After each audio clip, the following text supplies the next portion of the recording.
Okay, let us start. Kayena vacha chittena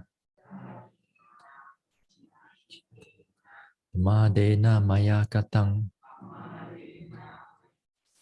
achayang kamame bante buri panya tatakata kayena vacha chittena pamadena maya katang achayang kamame dhamma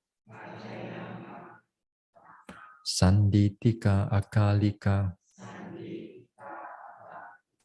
kayena vacha chittena pamadena maya katang achayang kamame sangha supatipana anuttara sa namo tassa bhagavato arahato samma sambuddhassa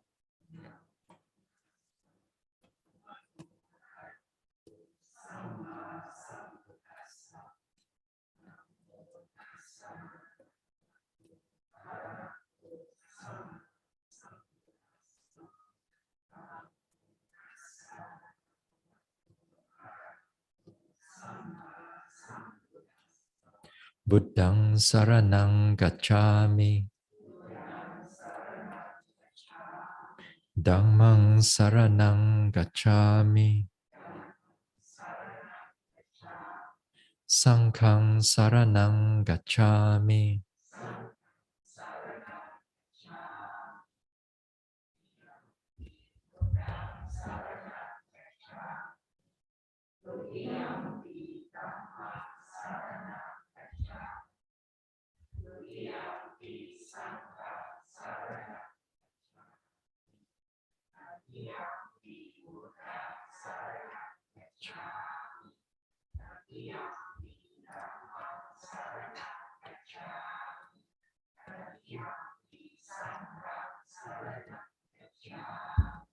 tisarana gamanang paripunang panatipata veramani sikkhapadang samadhiyami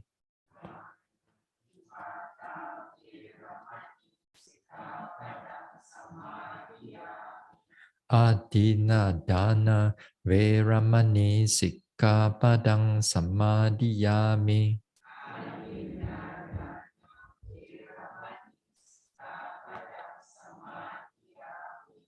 abrahmacharya veramani sikkhapadang samadhiyami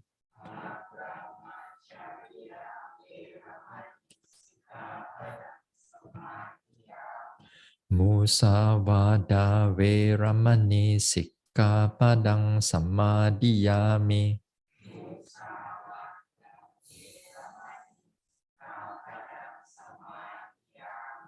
Surameraya Majapamadatthana Veramani Sikkhapadang Samadhiyami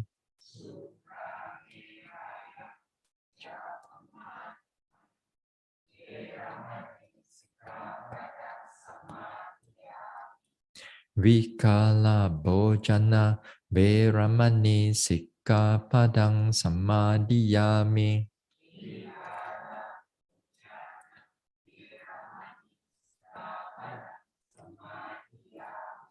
Nacha Gita Vadita Visuka Dasana Malaganda Vilepana Dharana Mandana Vibhusanatthana Veramani Sikkhapadang Samadhiyami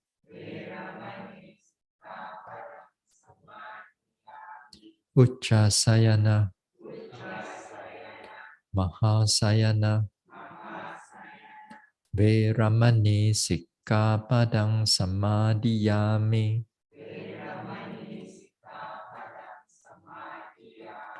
idang me silang magapala nyanasa pachayo hotu appamadena sampadeta sadhu. Right. Let us do some guided karuna before we start the Dhamma talk. And relax the body. Keep all our thoughts, our plans, thinking, memories, put it all aside. Keep the mind open, calm, peaceful, present. Let the body relax from top of the head, down to the forehead and face, to the neck and shoulders, arms, chest, all the stomach area, spine, back, to the buttocks, the hips, the thighs, to the knees, calves, soles, toes. Relax the whole body, keeping the mind calm and peaceful. Whatever mental suffering I'm going through, may it be anxiety, anger, jealousy, and so on.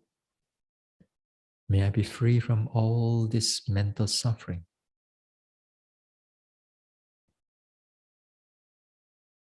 Whatever physical suffering I'm going through, aches and pains, illness, diseases,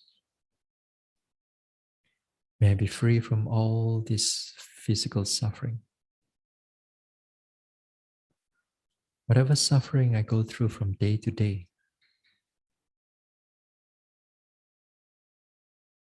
seeking out for a living,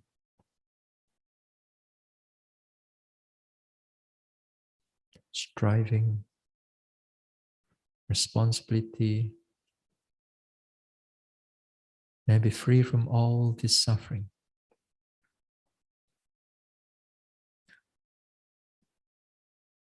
Whatever suffering due to the cycle of birth and rebirth,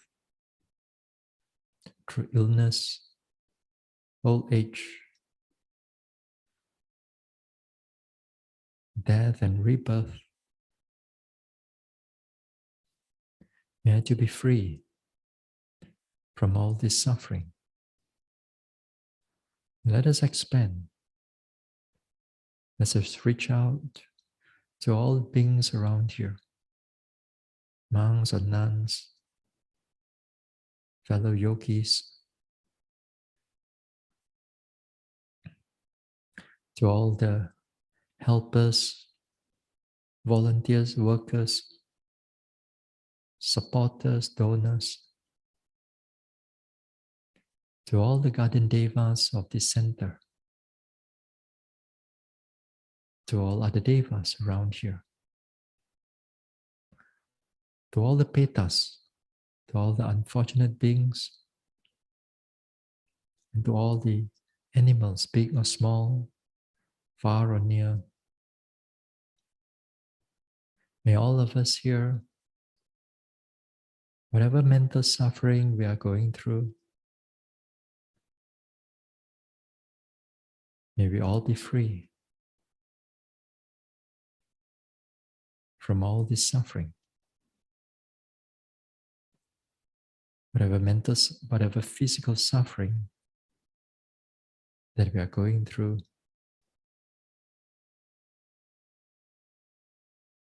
may all this suffering, may we be free from all this suffering. And whatever suffering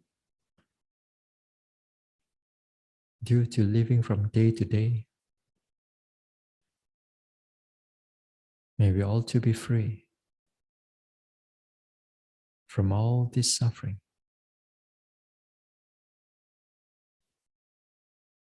And whatever suffering due to the cycle of birth and rebirth,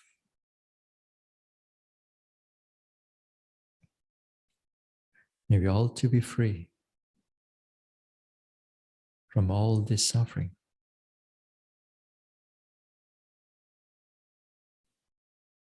Whatever mental suffering we are going through, may all be free from all this suffering. Whatever physical suffering we are going through, may we all to be free from all this suffering.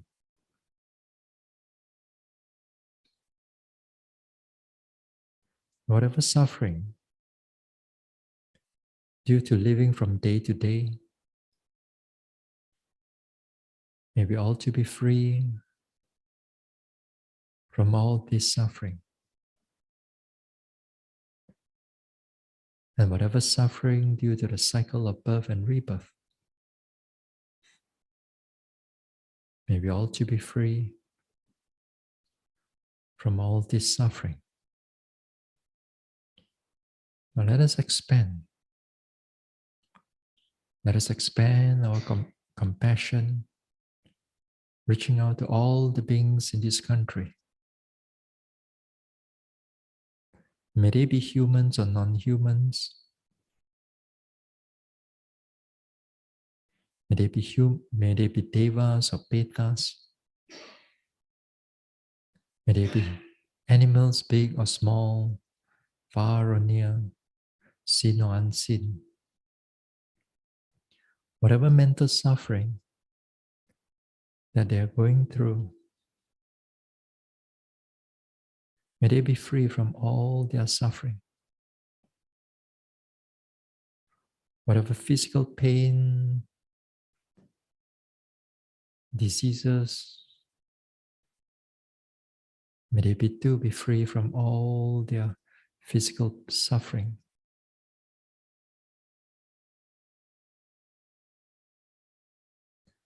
Whatever suffering due to living from day to day,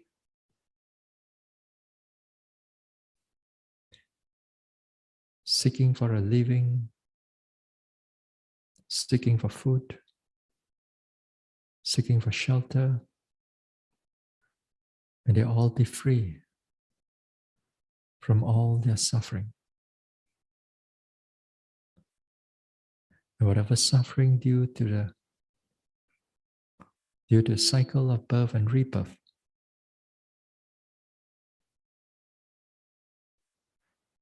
may they too be free from all their suffering. Now let us expand. Let us expand our compassion to all the beings in this world.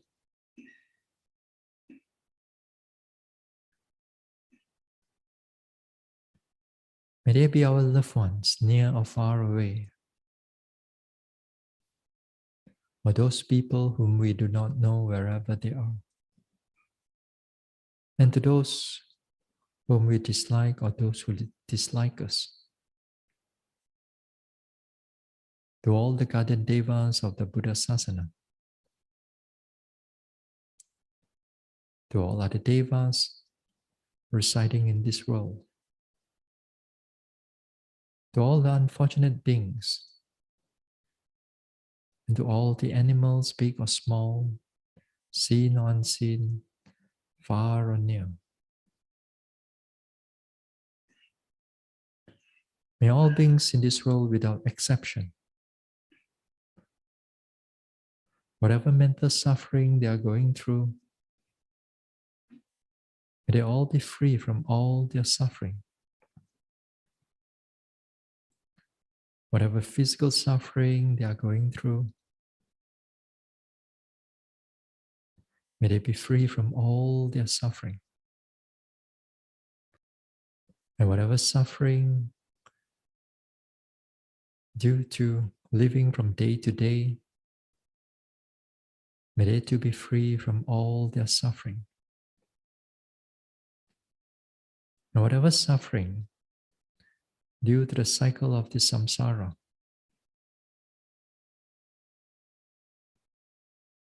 may they too be free from all this suffering. May all beings in this world able to live in peace and not in war. Live with kindness and compassion and not in cruelty or violence. Let us expand. Let us expand our compassion without boundary, without exception, to all beings in this universe or universes, to all beings from the highest planes of existence down to the lowest plane of existence.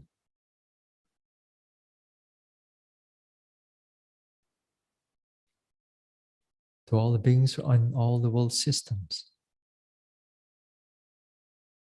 Whatever mental suffering that they are going through, may they be free from all their suffering. Whatever fear, sadness, anger, may they be free from all their mental suffering. Whatever physical suffering due to aches, due to sickness, illnesses,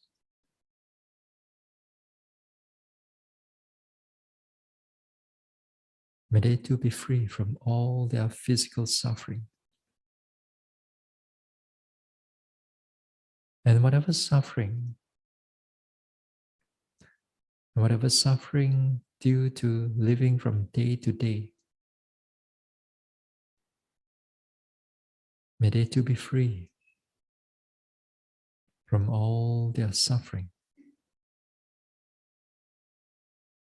And whatever suffering due to the cycle of birth and rebirth, due to old age, sickness, death, and rebirth, may all beings be free from all their suffering. May all beings be free from all their suffering. May all beings be free from all their suffering. Now slowly let go. Slowly we let go of the compassion. We bring the mind back to the present moment. The rising, falling of the abdomen, to the body, the sensation.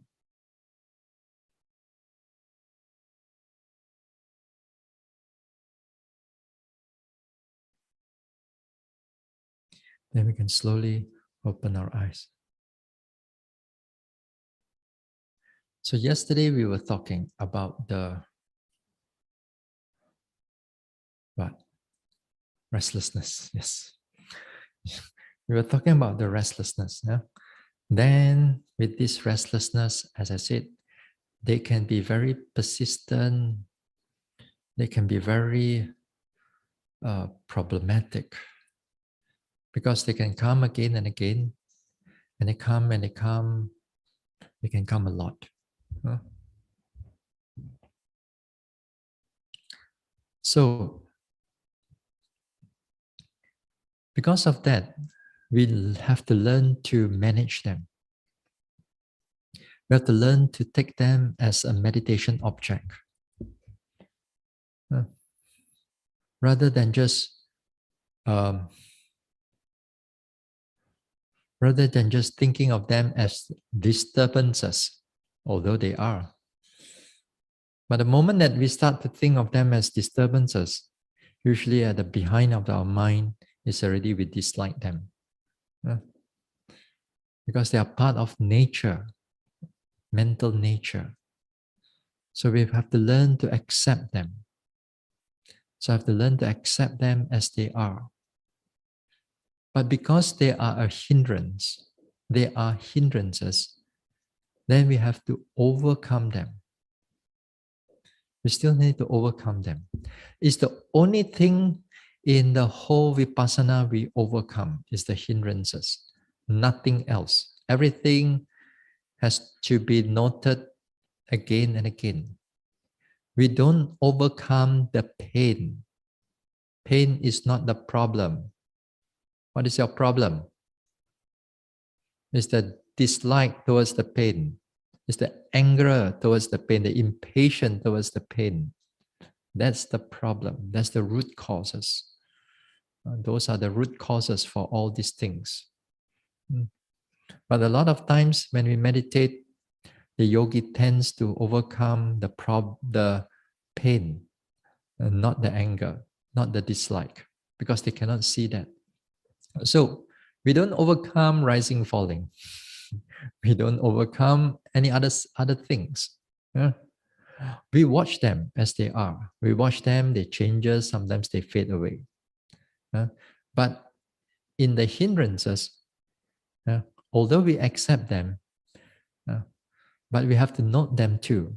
We have to see them as they are, pay attention to them, see how they change. It's getting stronger, getting more, getting less. Sometimes, as I said yesterday, when we want to overcome them, you have to note them. You note them as thinking, or planning.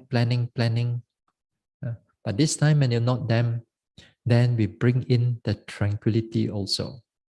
That is to say, when you are mindful, you are alert of them, at the same time, you soften the noting, or you slow down the labeling process also. When you slow it down slightly a little bit, then you begin to arouse a little bit of tranquility that comes together with the noting mind, together with the mindfulness. So it's a softer type of noting whenever we deal with this type of agitated type of mind. Yeah.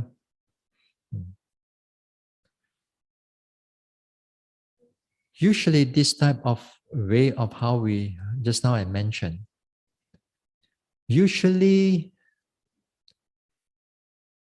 it is not good for a beginner meditator. Beginner meditators, this way we should not try. Better don't try it too much. One, a little bit here and there, not a problem. Because if you're a beginner, then mindfulness is not strong yet.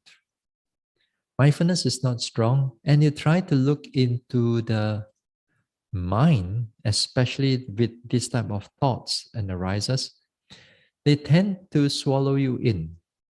They tend to drown you in rather than you note them. So it's only when you come to some degree of mindfulness, when the mindfulness is a bit more stronger, then we begin to pay attention to its characteristic. That means you go face to face with the agitated type of mind. Then the time you can actually see the true nature of how they change, arises, passes away. They're getting more, getting less. They go from one after another and so on. You truly sit back and truly pay attention to them, as if like they are just another object of noticing. And you notice them clearly, although your mind is gentle at this time. If you are able to do it, let's say you have already done some retreats and then you know more or less, you know that the mindfulness has been coming up and the mind is quite clear, quite alert. So once in a while you try that and say, I'm not going to guarantee you every time it's going to work, but at least a good try. But when you are more developed type of yogis, then it's more a different story. Because every time it comes in, the restlessness is there, then all they need to do is just pay attention to them, and that's it. All these thoughts already fade off. It starts to fading, starts to very quickly, it just gone. Or sometimes you just notice it, it's going to come, it's already gone. This is where things, when this happen, then the concentration on the mindfulness or the effort turns into not just from faculty, but it becomes like power. We gotta, there are pachindriya, the five faculties, and the panchapala. It's not like turning, It's more like because you are stronger at this time, then all the defilements of the mind is prevented from coming in. Yeah, it prevented from coming in. That means you are noting. You know that the thoughts are going to come up, but it cannot penetrate into it. You know that it cannot cannot penetrate into the thinking. Sometimes like you're sitting, noting, and then you hear sound, something that you know, but the mind does not fall into its thinking and to fall into its content, fall into thinking about what is it, who is talking, and so on. The mind is protected and just stay with the object of meditation. So that one, it's good. Yeah, that one is good. You don't have, so that one, the mind is quite strong. So it can be done, not to say cannot be done. Meditate more. Meditate more. But more means you need more time. But time is not on your side, unfortunately for a lot of you. Anyway, so yesterday, so as I mentioned, you pay attention to it. Now you see it, because the way of vipassana is to see them face to face. See them, their true nature, how they changes. The thoughts, when you pay attention to them, they are there. You don't get attached to them. You don't identify with them, whether this is you or whether this is your so and so, your loved ones or your enemy, and so on. They are just mental creation. Yeah? All these are mental creation. So you don't identify with them. So the moment you identify with them, this is me, this is you, this is them, this is who they are, then we can fall into it.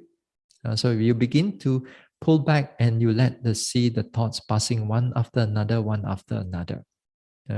Sometimes you may see that the thoughts getting less, sometimes getting more, sometimes it changes quite fast here and there.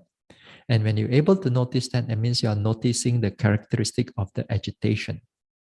So sometimes, as I said, the agitation does not come only as just agitation, but sometimes it comes with emotional states like greed, like sometimes comes with anger, sometimes comes with impatience, sometimes comes with very confused state of mind, sometimes comes with skeptical doubt.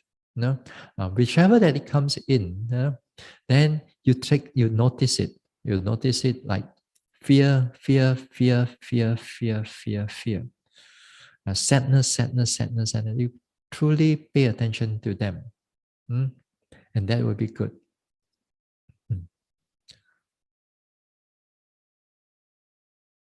Normally, with this type of agitation, with this type of emotional states, a lot of us, we have all this phobia here and there. Some people, they see the chicha only. Just now was just in front here, The lizard, whole body, whole mind panic already. Whole face become white. See the chicha only. Or sometimes you see the rat. Some of you maybe see a snake. Yeah, kaki lembek. Emotional state, all this stuff, phobia, a lot of us have. But sometimes see judging also.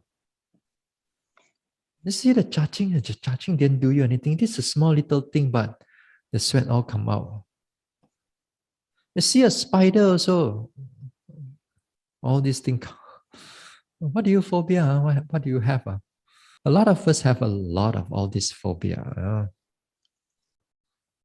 Yeah. You see, this type of phobia, perhaps maybe you brought it back from your past life. We do not know. Or it maybe could be this life in the perhaps when you're young. Maybe who knows, the snake come and touch your leg and then suddenly you get so much phobia. Yeah. Here, at least now, the female part, the female quarters, you have all the mosquito netting and so on.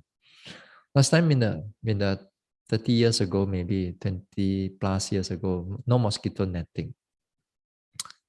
So one time they was meditating, and then the snake came in, and then they went into the hand here and coiled around there. They meditate. See that time, how much phobia, or you're going to be mindful. You cannot move that time. You have to sit super straight, which is a real story, it's not a fake sort of snake.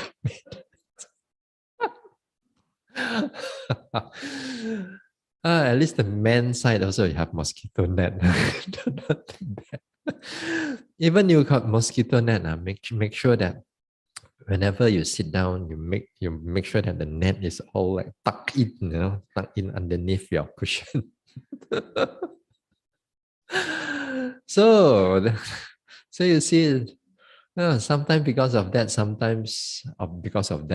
certain phobia arises. Yeah. And a lot of times, like for example, maybe we've seen people, you have certain problems, certain incidents somewhere, and then you promise yourself you're not going to go there anymore. Out of anger or out of phobia or out of fear. But the place has changed, but the perception of those things is still very lodged, very strongly inside us. Yeah. Sometimes due to anger, as I said, sometimes due to fear. And all these things springs up. And and a lot of times, if we all are not careful, these things springs into a lot of anxiety, spring into mental health issue. We don't see these things as sometimes especially lay people, we don't see this thing as sometimes as something is a mental defect, it's a mental health issue. Although you look at it small, although it doesn't affect your everyday life, but these type of things can spring up into much more stronger in certain parts of our life, during certain parts in our life. You can be a person who can be very pleasant, nice, everyday, ongoing, and live life happily, go on with your work and so on. But then sometimes when certain death in the family arises, then the whole personality changes. Then the whole person, the whole character change from a very cheerful, this one, and then turns into kind of like depressed, anxiety, fear, and so on. Because the very much the person or the situation or the things that they are dependent on is no more there, is changed. So this type of state of mind arises. And it becomes a problem. So some of us may not have that type of problem so strongly, but we still have it. So the moment you come into the retreat, that is going to spring up. Because that time, you got nothing else to do. You only walk and sit only, and eat and sleep. That is where it's going to spring up. And all that emotional states that you hold on to if you do not know, in your everyday life, you do not know how to let go of them, even let go of them partially, or, or more or less, it doesn't affect you, then not too bad. But sometimes these type of things affect the yogis quite a lot. But then not the, and they affect the lay people quite a lot. But then after that, of course, they got other things to do, work to do, other things. Then they said of like, forget about it, they forget about it. But then after that, when they come to retreat time, nothing else to do, then this type of things springs up. And it spring up and it's going to become very emotional. Or not only just emotional, sometimes fear, sometimes anxiety. It really creates havoc during in the meditation. Once in a while, some yogis cannot take it, then more or less they have to go back. For those people who want to stay long in the retreat now, then actually a lot of all your worldly things, we shouldn't be attached to it too much. Even people also. And then we have responsibility to our parents and family and so on. Yes, not to say that we don't. But inside the mind, we must learn to let go of the attachment, but not the responsibility. Responsibility is one thing, attachment is another thing. You do your responsibility, but mentally you're not so attached. That is something hard to do because we as a this one we mix everything up. Responsibility and attachment is all tightly woven together. Uh, so before you're able to deal with this type of emotional states, that means a lot that you have to do when you out there, not here. Uh, Sometimes you give talk, when I hear talks about letting go and don't get too attached and things like that, which is good because it reminds us not to attach. Because when you truly want to develop the mind, this attachment is going to pull you back. But nevertheless, since you are here, if these things come up, what are we going to do? Cry? Huh? Become fearful all the time and let it eat into us, and then after that we pack our bags and go back. That is not the solution, because the next retreat you come back again, the same thing is going to spring up again. So might as well we learn to overcome them. We learn to overcome them. Now this is where tranquility, concentration, or equanimity will become very helpful, because all those type of state of mind, they are very agitated state of mind. Now, what can we do? What can we do with this state of mind when it comes up during in the retreat? We keep all the one that you are supposed to do out there one. That one is you have to do lah. But here we have to take notice of it. Now, let's say you meditate and then fear arises. Let's say, fear arises. Strong type of fear arises. Then the fear that arises, it could be because some of us, may be quite afraid of. Here, not too bad, at least got some yogis around. But sometimes yogis tend to dwindle a little bit, Sometimes just one person or two person or three person only. Then when you don't feel anybody around, you dare not meditate also. Sometimes even the room so big, they dare not even go in also. Don't know. They're supposed to be a yogi, supposed to face all the fear, but cannot. Afraid of sometimes all the imaginative type of ghosts or whatever. Even you real one or fake one also.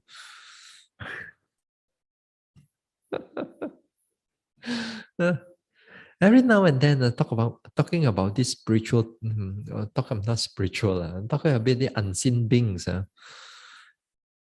Every now and then, all these yogis, they don't talk about their meditation, but they like to talk about all these unseen beings. They make you fear. They make you tell you they hear this meditation center kui la, this meditation center got hantu la, this one got toyo la, this one you can see them run here and there. Every meditation center, they got their own story one. and and a lot of these yogis and a lot of these devotees, they dare not come. If they don't have the kawan to come together, they don't come alone because they're afraid of all this type of thing.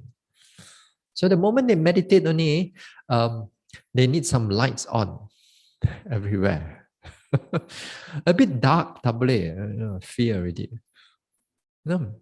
There's so much how much fear that they have of all these things, and they don't realize that it is affecting their mental development. It's affecting their mental development. So, so let's say you're mindful at this time. You're sitting right now, and then this type of fear arises. It arises because it's very habitual to you. The moment it springs up, it's going to start to bloom immediately, and all the thoughts and on all the agitation will starts to going on and on and on. So this time you must learn to face them again and again. I know it's going to be hard, but the outcome later on will be much more better. Will be much more better. But the firstly is how to watch them. Here, if you can, one of the ways before even you note them is to firm up your confidence.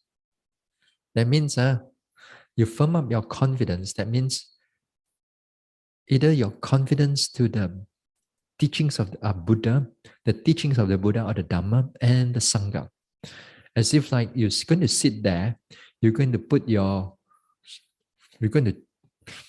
it there and you're not going to move, imaginary, like, you're going to plug it there and then you're not going to move there, you're going to reaffirm it. This is on the reflection side only, you're not even noting yet. So you firm up the mind first. You firm up the mind to really pay attention to it. Yeah. So after that, what you should do, you go face the fear. Go face that fear again and again. Fear, fear, fear, fear, fear. Firmly, notice it firmly. Notice it firmly. And that time when you can see your mind is truly agitated, really run like mad. All kinds of imagination, it springs up. You got to learn to face it. Many times you're going to fail. That's the problem. You're not going to win the battle yet. You're going to fail. But you're going to fail, you're going to get up and do whatever. After that, another time it comes in again. Again, you firm up your confidence and pay attention to it again. Pay attention to it. Again, you pay attention to it again and again and again and again. Until your mind able to settle that thoughts down. Settle the thoughts. Not only sometimes settle the thoughts, but it begins to settle the fear also together with the thoughts. Sometimes the thoughts and the fear fades together. Yeah? Or sometimes the thoughts are still there, but the fear getting less and less and less. You know that it is not as strong as before, but the thoughts can still be there. Isn't it interesting? Because the thoughts are still there because of all this imagination that we have been created in our past. It's going to come back again and again. That imagination doesn't mean that it's going to go away anytime soon. But the fear, if you're mindful, then the fear will start to take over. It will start to take over the fear. And then later on, you do it again and again. When the mindfulness starts to develop, then this type of fear will slowly becomes less and less and less. When it becomes less, and later on, when this type of thoughts are still there, then there's no fear. Yeah, that means the thoughts are still there, but the fear is no more there. That means you have already changed the your cause of your karma or your mental karma. Because every time that thoughts arises, every time certain situation arises, every time darkness coming in, every time alone coming in, alone is there, immediately the fear arises. But this time, situation is still there, darkness is still there, that type of thoughts is still there, but the fear is no more there. So it begins to heal. So that's why this type of strong state of mind, you got to pay attention to them. So the moment that you're able to notice them, the fear begins to lessen and lessen and lessen and lessen and lessen. And then this type of thoughts, the habitual thoughts are, because it loses its grip already, and in the future, this type of thoughts will slowly and slowly, it disappears also. It doesn't come because the root has already changed. Even it comes again, not much fear anymore. Or even like sadness, also the same thing. A lot of us have this sadness due to somebody pass away or due to something. Then a very strong attachment is there. The same thing also it happened. The same thing when vipassana is overcoming it, then again you firm the mind, pay attention to that sadness. You're going to see your loved ones many ways and so on. Then still the same thing, pay attention to the thoughts again and again and again and again. Even at that time, the tears is going to come out. Then you got to wipe, then meditates again. Then meditate and it will come out again and wipe some more, then meditate some more. Until later on, then there's not much tears anymore. There's memory of it, not to say that you forget, but those memory does not affect you anymore because you pay attention to it. So the agitation of the mind begin to lessen.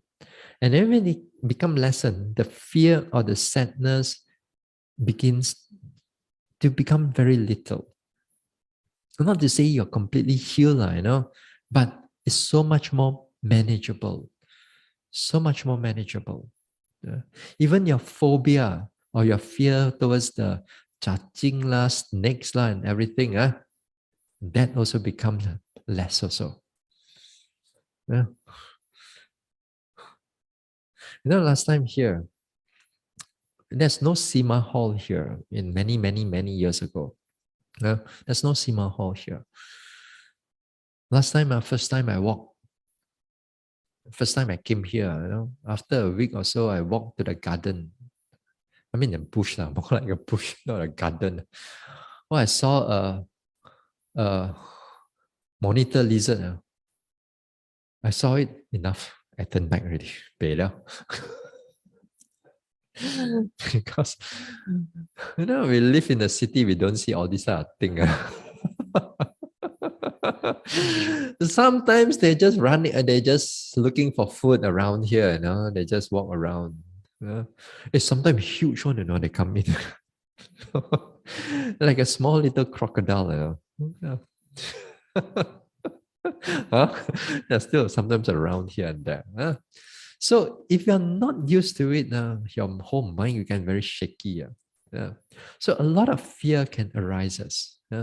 So as I said, the moment you learn to confront your fear with mindfulness, then there's time that you learn to settle the mind down with the mindfulness, and you learn to settle it down, and then the mindfulness takes over the thoughts, then the fear starts to become less. A lot of healing process is taking place in this way. In the world out there, you have to pay to heal the mind, isn't it? You have to pay big money big money if you do this mindfulness type of courses, to overcome certain fear, overcome certain anxiety, overcome whatever lah. Nowadays, uh, mindfulness and study also got. Mindfulness and exam also have. Mindfulness and giving birth also have. Mindfulness and what? Mindfulness and everything. Anything. They can associate with anything. Anything you got some problem. And even if you're a CEO or they hire one mindfulness to help them to become more present, to become more this one, to become more, so that they can able to focus on whatever their job as this one. So every one of you qualify. Sure. No job can apply all these things. For qualified. So this is big money. But Vipassana also, this is one of the things that it overcomes. A lot of our fear and a lot of our anger, it begins to overcome. Sometimes a lot of skeletons in the closets, a skeleton in the heart, inside there, all the secrets and so on. Then sometimes you try to suppress them over time. Once in a while, this style spring out, but you face them with mindfulness, face them with tranquility, face them with concentrations, calmness, equanimity, then they begin to settle. So a lot of healing take place on actually. So don't underestimate. We think that we come here just to a lot of pain, a lot of all this thinking and so on. We think that we are not doing anything, but actually a lot of things is happening inside us. But the thing is that you must have more and more mindfulness you arouse. The more mindfulness that you arouse, next time that this type of fear or sadness or anxiety comes in, because of the mindfulness is strong, it just overcome them much more faster manner. So the more mindfulness you have, the better it is. So all you need to do, you have a strong mindfulness. So whenever this type of anxiety pops up, you have a strong mindfulness to overcome them, to overcome those fear, those sadness. So it become quite interesting. You begin to see that your character and the nature how you respond to a lot of things begin to, you begin to much more at ease in life. So life is happier. No. If not, you still hold on to those burden, mental burden so strongly, when we don't realize that it is something that we can do even within this vipassana. No? But my caution is, don't go and ask somebody who already got so much fear, so much anxiety, so much like mental anxiety, and come and see me. I'm not a psychologist or physiologist or whatever. I'm just a meditation instructor only. I'm not your doctor. So for those who are in online also, don't come and all these things. You know that sometimes we don't have all this much of a strong problem, but whenever it comes up, it really affects our mind. So with that already, we have a hard time to overcome them already. So hopefully, when we are mentally ill, then we need to have certain proper care, mental doctor. I mean, we have a proper psychologist and so on. Okay, we come back to that agitation again. So we pay attention to whatever nature that it comes in, all the emotional states and the agitation, and we see how they change. And when you notice them, they are the way of how we pay attention to vipassana. Okay, this is one thing. Another way, what we can do when the mind is restless, agitated. Another way is to don't go too direct on the object itself. Okay, Don't go too direct on the object itself. And one way is to divert the mind out from the object to another object, so that use another object to build the mindfulness from the background. And then because the mindfulness is building up from the background, then these things begin to pull aside, yeah? And begin to overcome the whole agitation. So what do I mean by this? This is connected with our sitting touching, or even with our in-breath, out-breath, or even with our rising and falling. Yeah? So let's say at this time your mind is agitated. A lot of thinking coming in, a lot of thinking and restless mind coming in at this time. So what do you do? Yeah.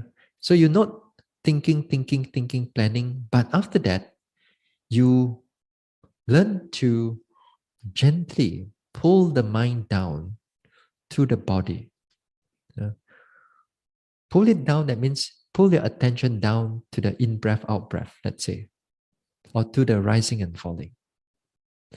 Actually, in breath, out breath, this time works better. For my experience, this time it works better. Because your mind is so agitated already. So in breath, out breath has a nature where it begins to calm the mind compared to a rising and falling, has more calm nature. So because of its calm nature, then what you do is that you notice the thinking, you bring it to in breath, out breath. When you bring back to the in breath, out breath, this time it's just in, out, in, out. Then it will go into thinking, sadness, fear, thinking, and then pull it back gently back again.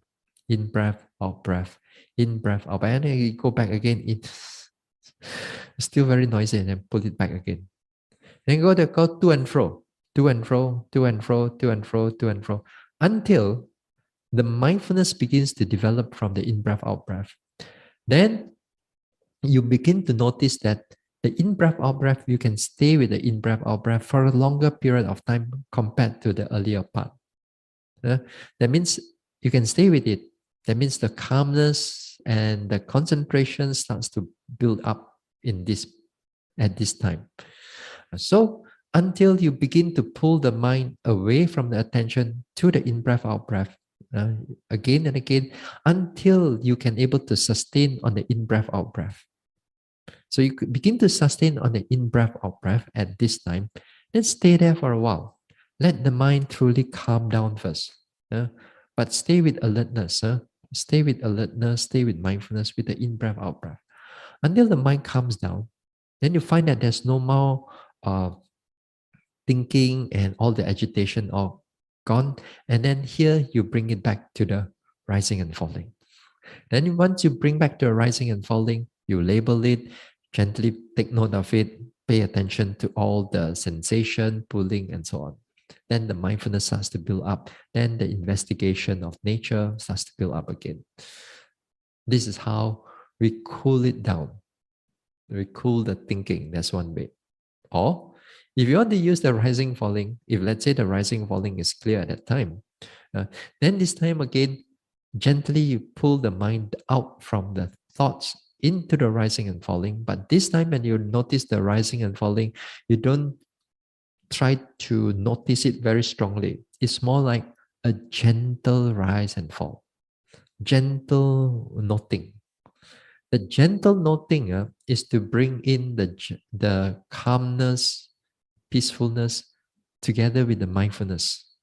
So you have to pull it down, then it goes into thinking, pull it down, go and thinking, pull it down, go and thinking, to and fro, until the mind able to settle with the rising and falling.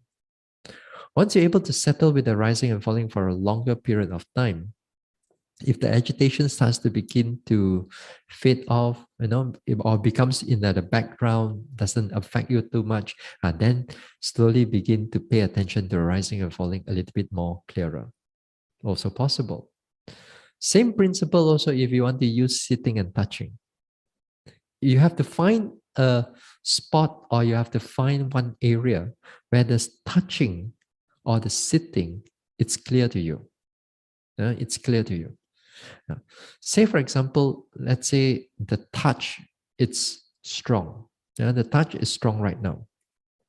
Then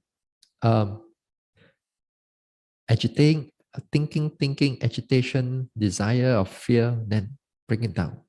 Touching, thinking, touching. At the same time, while you're noticing the touching, you try to notice it, the sensation for a little bit more longer, and also pick up a few other sensation, not just one or two, three or four, try to pick up a number of things if you can able to notice them. If you cannot, then notice the buttock if you can. If cannot, notice the other buttock. Or sometimes you can notice the whole body sitting. Scan it down. Thinking, then scan the whole body. Thinking, and scan the whole body. Just to divert the mind out. The whole purpose is to divert the mind out so that it goes to another object and use another object to build up the mindfulness. Belakang lah, you call it a direct way lah. But it's still a valid way of vipassana doing, because we don't have to see it too directly onto the object itself. So to build up that mindfulness, because the mindfulness build up from the background, then the agitation of mind begins to calm down. So that is one way of doing it. Another way of doing it. Now, this time you have to be truly non-identify with yourself, especially with yourself. Truly not identify with it. This time, you see, when the agitation comes in, let's say agitation comes in, then let's say your hands and your arms begins to tighten because of, or sometimes it begins to fidget, becomes to tighten or very cramped and so on. Your job is not to loosen all this cramming and everything. Your job is just to see them as they are. That is to say, you notice the mind is a lot of agitation right now. At the same time, you also notice that your hands are all very tight and very tense. You must learn to let it be. You must not quickly try to relax the whole thing. Because once you relax the whole thing, you're not seeing things as they are already. Because the tightness and the thinking and agitation, they are all connected. They are all interdependent. They are all cause and effect. They are all dependent origination. This type of thing. Because here, when we begin to notice all these type of thoughts that arises, then this time you must not say that my body is beginning to tight right now. You just have to know that tightness, thinking, agitation, tightness, pulling, this thing is coming in. You take notice of it. You notice that if your body starts to fidget a little bit, not near, you also like somebody like sitting in outside, and then you begin to observe how the body is moving. Although that little tiny movement is all because connected with the mind and body. You understand what I mean? Because they are part of the whole process. So most of the time as a yogi, we tend to loosen everything. Too tight cannot, I must relax a bit. Okay, let's start again. Thinking. We are missing this part already. We are already missing the part already. So this is how another way we do it, because this one is truly you don't identify with yourself, as if like a person is out there and you watch all this sensation. It's happening in the body and how it relates to the mind. Even like, for example, you sit down there, agitation that comes together with the sadness, let's say, and then here the tears are all dripping everything. Your job is not to wipe it. No. Even the snot all come out to the mouth. You also don't move the hand and stay there and watch the whole thing, and then the sadness and then cry and then all these things coming in. Watch everything, every little single thing. But y'all cannot tahan. I heard y'all cannot. Oh. Y'all cannot tahan. That is how. That is how Dhammanupassana is being observed, this way. Although it looks very simple, because all our lives we do this way. Anytime that anything that's unpleasant to us, we try to shake it off already. We try to wipe it off everything, but we don't realize that it's all connected to the I. So your job as a vipassana meditator, if you really want to see all these things, sit there.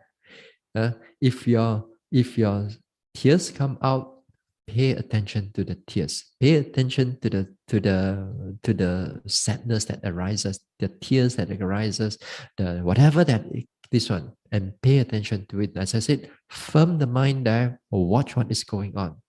Then this is how you begin to see the interrelation of what is going on. This is how we do Dhammanupassana. Chittanupassana is more like you notice the thoughts without noticing the body. You're noticing its anger arises. You note anger, you notice how it changes. You notice the agitation, you notice how the agitation arises, getting more, getting less, getting this way, that way, and then they fade off, they come again. Everything happen in the mind per se. But when you come at Dhammanupassana, you see a lot of interrelation of what is going on. Yeah. So the identity, the I there, you must able to put it aside. Yeah. This is something how a yogi pay attention to all these type of objects. Right? It's not easy, but my job is just to give you options. This one also can, this one also can, this one also can, this one also can. And if you're able to understand these type of things, what will happen is that perhaps this time you can only do one option only. But when your mindfulness getting stronger later on, your options begin to expand. You're able to know which one to choose, begin to expand. And that will be very good. Yeah, that will be very good. Because that time, if that time you see a different ways of how to pay attention to the objects. So it's interesting. So it's interesting. So that is one a few ways already. Even within the way of vipassana. Now, if we don't do vipassana, if we can use other skillful ways to overcome it also. But again here, when you use other ways, you don't really see their true nature, because you are completely forget about them. So either you abandon them or you prevent them from arising. But you cannot abandon them all the time, you cannot prevent them all the time. No matter what you do, it will still come up one way or another. So what can we do? Other ways to deal with this mental agitation. Then here, other ways is like the way of samatha. Samatha meditation, any form of samatha meditation, has the nature of calmness and tranquility or concentration as more prominent part.